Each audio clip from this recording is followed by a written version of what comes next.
Speaks Out. I'm Nor, and this channel is all about ancient African history and diaspora stories. So remember to like, share, and subscribe, please.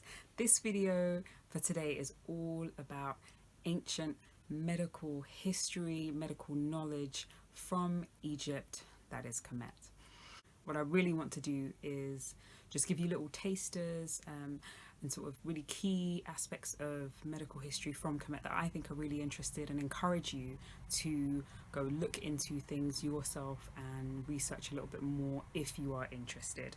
So the 4 medical papyri that I will reference in this video are the Edwin Smith, the Chester Beatty, the Berlin Papyrus, and also the Ebers Papyrus. So just for those names, so these are not the names of the writers or the authors of these manuscripts from Kemet, from Egypt. These are the names of people who own them in the past, or the locations where those documents are currently held. A really important thing to understand in terms of ancient medicine from Kemet is dualism. Egyptians didn't believe sickness was purely down to biological or natural factors. They also believed supernatural forces, supernatural beings significantly contributed to a person's health. So because of this dualistic understanding, there were 3 different types of doctors, all 3 of whom worked and operated in the temple, which would have been the equivalent of a hospital in ancient times. So you had 3 different doctors, one who was more of a natural physician, the other who was a priest, and then another one who was a musician, with 3 different names. So you had the Senu, the Wab, and the Seu. Probably saying those names wrong, apologies. So based on this dualistic understanding, physicians would recommend a multitude of different options in terms of remedy for various illnesses. So they may suggest, if they believe the sickness was caused by supernatural forces, they would suggest patients to use amulets, using tattoos, aromas, bringing offerings or sacrifices for various gods, or use these other tools to appease ancestors or to ward off evil spirits. However, if the physician believed the condition was biological or natural, they would suggest washing regularly, shaving to avoid infection.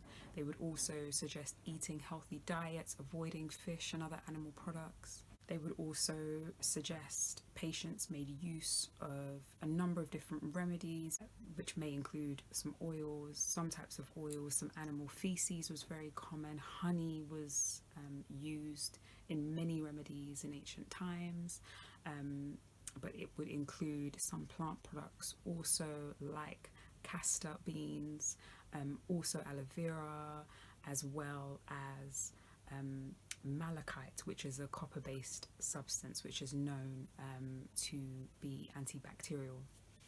Remedies came in the form of oral medicine, of or substances, ointments that were applied directly to the skin or the place of the particular body part, or they were taken in the rectum and used as enemas.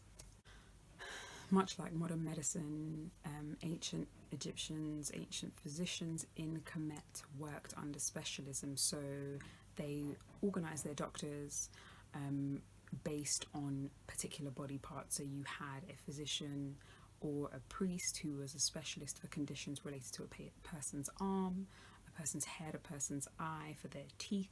2 very important names I will mention quickly. So Peseshet was a senior physician or chief physician of over 100 female doctors in Egypt. Another really important male physician was Imhotep, who was a physician, priest, architect, and scribe.